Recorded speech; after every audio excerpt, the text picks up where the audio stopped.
कतरे हैं समंदर का काम ले ले। अल्लाह जिससे चाहे उससे दीन का काम ले लेता है, जिससे चाहे दीन का काम ले लेता है, उसकी मर्जी है।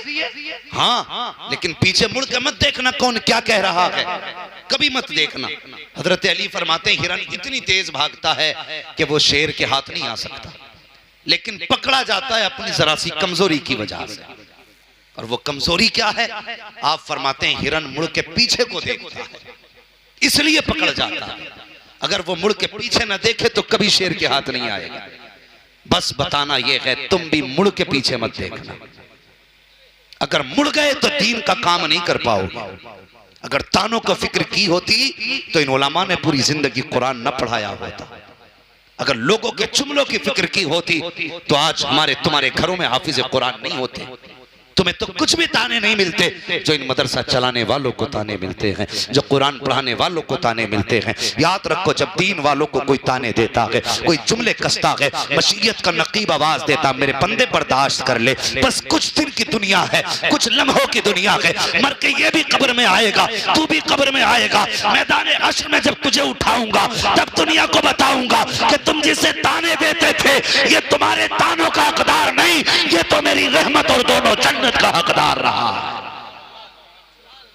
इसलिए दिल थोड़ा न करना और आगे बढ़ना। और लोगों आपसे गुजारिश करूं, बारिश क्यों नहीं हो रही है ये तो अल्लाह ही जानता है, उसके राज हैं, वही जाने। बज़ाहिर हमने ये सुना और पढ़ा है जब गुनाह ज्यादा होते हैं तो बारिशें रोक दी जाती हैं। बस गुनाह ज्यादा होते हैं तो बारिशें, बोले बारिशें रोक दी जाती हैं। कुछ गुनाह ऐसे होते हैं जो हमने किए, हम जानते हैं और हमारा रब बख्श देता है। समझना मेरी बात। कुछ ऐसे गुनाह होते हैं हमारे जो हमने किए अकेले में और हमारा रब हमें बख्श देता है, लेकिन कुछ गुनाह ऐसे होते हैं जो रब भी नहीं बख्शता। और वो सबसे मुश्किल गुनाह है हुकूकुल इबाद का गुनाह,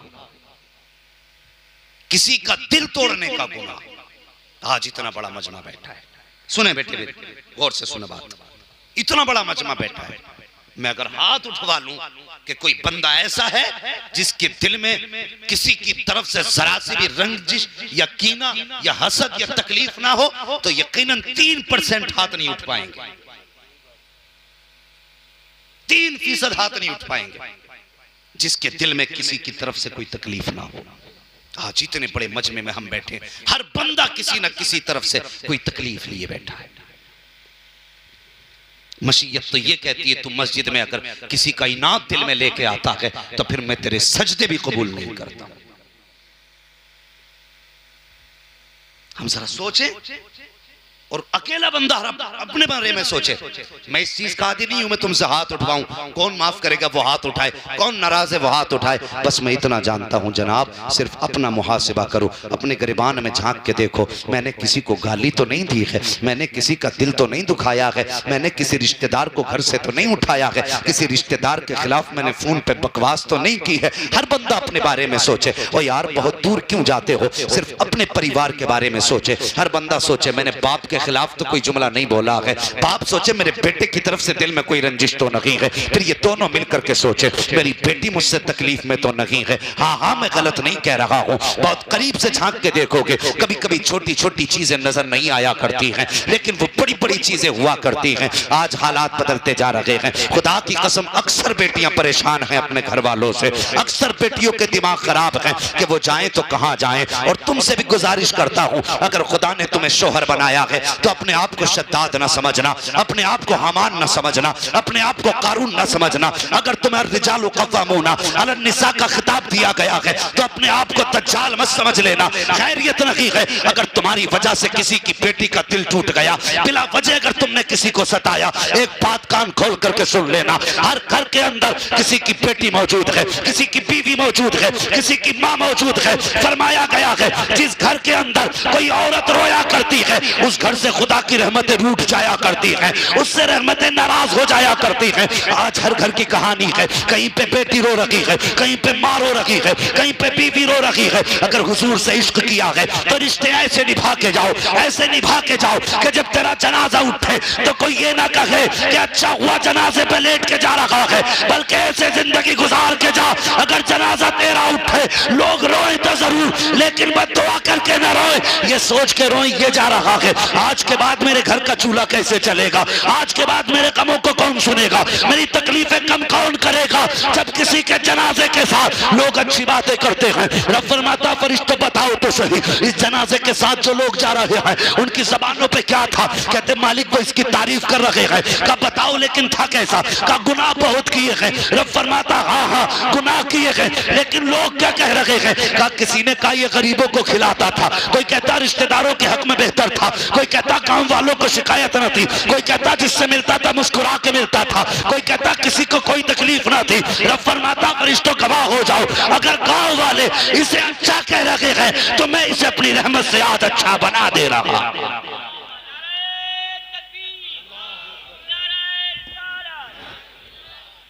हाँ, जब जन्नत बांटने की बारी आ गई, हेलो, जब जन्नत बांटने की बारी आती, चौराहे पे खड़े होकर आस्तीन उठा के ऐसा लगता है जैसे कि इसने कोई गुनाह किया ही नहीं। और खुदा के बंदे, किसी को कहने से पहले अपने आप को सोच, अपने आप को सोच। सुने मेरी बात, मुझे बड़ी तकलीफ है, चंद दिन से बड़ी तकलीफ से गुजर रहा हूं मैं। हाँ, एक बच्ची का एक दिन फोन आया, वो कहने लगी मौलाना दुआ कर दे कि अल्लाह इतना दे दे कि मेरा अपना घर बन जाए। सुनना बहुत गौर से भाइयों, तुम भी सुनना। लोग कहते हैं नहीं नहीं मैं सगा भाई हूं उसका, मैं पूरी जिंदगी ख्याल करूंगा। सुनो, भाई का बहन का फोन है और अभी जिंदा है सब, कोई दूर की बात नहीं है। सुने, कहने लगी मौलाना दुआ करना हजरत जी कि मेरा अपना घर बन जाए। मैंने कहा अल्लाह बेहतर करे, इंतजामात करे। और उसके बाद कहने लगी मैं एक बात आपसे कह सकती हूँ। मैंने कहा कहो बहन। रोने लगी। उसने कहा कोई दुआ ऐसी भी कर देना कि मेरे बाप और मेरे भाई बस मुझे अपनी बेटी और अपनी बहन समझने लगे। मैंने कहा बात क्या है। उसने कहा 11 साल हो गए मेरे निकाह को, मेरे बाप ने 11 साल पहले मेरा निकाह किया था और आज तक कभी मेरे बाप का खैरियत पूछने तक फोन नहीं आया। लोग कहते हैं बारिश नहीं हो रही, कहां से होगी बारिश। जिस जमीन पे बेबस के आंसू गिरते हैं उस जमीन पे पानी नहीं गिरा करता है। हाँ, उसने कहा मेरे बाप का फोन तक नहीं आया। उसने कहा 2 मरतबा घर गई हूं, एक मां की मौत पे घर गई थी, एक भाई की मौत पे घर गई हूं। और उसमें भी उसने ये कहा जितने दिन मैं अपने घर पे गई ना, मैंने अपना राशन खरीद के अपने बच्चों को पका के खाना खिलाया। कहने लगी मेरे बच्चे मुझसे पूछते माँ दुनिया में सबके रिश्तेदार होते हैं, क्या हमारा कोई रिश्तेदार नहीं। दुनिया में सबके अपने होते हैं। 11 साल एक घर में घुटते हुए हो गए, कभी किसी ने हमें बुलाया तक नहीं। ये कहते कहते वो बेटी रोने लगी। वो भाई मैं क्या जवाब देता उसे। मैंने कहा बाप नहीं, उसने कहा है। कहा भाई का भाई भी है। मैंने कहा गरीब है, कहा नहीं जमींदार हैं। मैंने कहा फिर ऐसा क्यों कर रहे हैं। कहा मैं नहीं जानती और मुझे बता। मैंने कहा कभी तूने अपने भाइयों से हक नहीं मांगा। उसने कहा मैंने अपने बच्चों के लिए एक वक्त का खाना मांगा तो हमारी भाभी ने हमारा हाथ पकड़ के घर से निकाल दिया।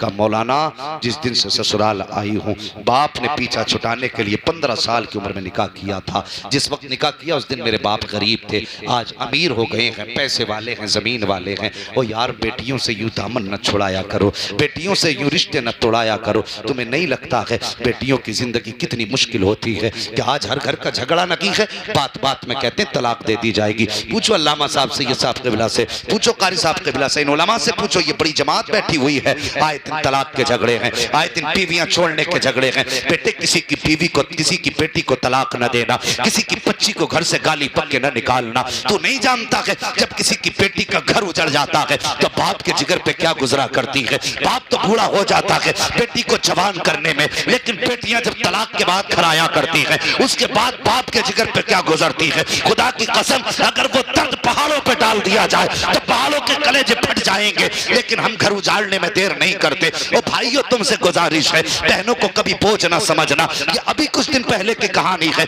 एक बच्ची को तलाक दी गई, 3 बच्चियां लेके मैके पहुंची है और अपने बाप के दरवाजे पे गई। बाप था, उसने बेटी को बोझ ना समझा, बेटी की परवरिश करता रहा। वो बच्ची कहती है कब तक बाप पालता। एक दिन बच्ची कहने लगी नाना हमें ये चाहिए। कब मेरा बाप मजदूरी करने गया, जब बाजार में गया बाल सफेद थे। सुनो बेटो, तुम भी सुनो, कितनी बेगैरती से बाप को अलहदा करके खाते हो। और कहते हो मौज आ रही है, बाप अलहदा छप्पर में पड़ा है, तुझे लिंटर में मौज आ रही है। और शर्म आनी चाहिए ऐसे बेटे को जिसके बेटे बाप को छत नसीब ना हो और बेटा पंखों में लेटा हो, जिसके बाप को हाथ का पंखा नसीब ना हो, बेटा एसी में लेटा हो। और शर्मकार अपने बाप को गर्मी में न लेटा, बल्कि आज उनको अपने एसी के कमरे में लेटा। मर के कब्र में आएगा, कसम खुदा की तेरी कब्र बनने से पहले अल्लाह तेरी कब्र में जन्नत की ठंडी हवाएं चला डाले।